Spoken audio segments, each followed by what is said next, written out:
சத்தியத்தை அறிவீர்கள், சத்தியம் உங்களை விடுதலையாக்கும் என்று வசனம் சொல்கிறது. எது சத்தியம்? அதுதான் முக்கியமான விஷயம். தேவ வசனங்களை நம்ம ஆவியானவரோட துணை கொண்டு படிக்கும் பொழுது, மனம் திரும்பி அந்த வார்த்தைகளை நம்ம படிக்கும் பொழுது, மனம் திரும்பி கனிகளை கொடுக்கும்படி கர்த்தருடைய சத்தத்தின்படி நடக்கும் பொழுது தான் அந்த சத்தியம் நம்மை விடுதலையாக்கும். பட் இந்த சத்தியத்துக்கு அப்படியே ஆப்போசிட் தான் பொய். அவன் பொய்யனும் பொய்க்கு பிதாவுமாக இருக்கிறான்.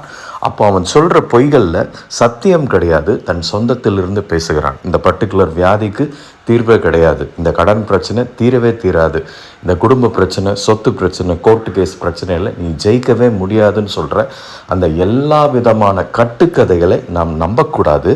தேவனோட சத்தியத்தை நம்ம நம்பணும். அப்போது யார் நம்மை அவமானப்படுத்தினார்களோ அவர்களை அவமானப்படுத்துவது கர்த்தருடைய வேலை அல்ல. அவர்களையும் மனம் திரும்ப செய்து ரட்சிப்புக்குள் நடத்துவது தான் கர்த்தருடைய அன்பாக இருக்கிறது. அதே போல் நாமும் அந்த கட்டுக்கதைகளுக்கு விலகி சத்தியத்தில் நடப்பவர்களாக நம்ம மாற வேண்டும்.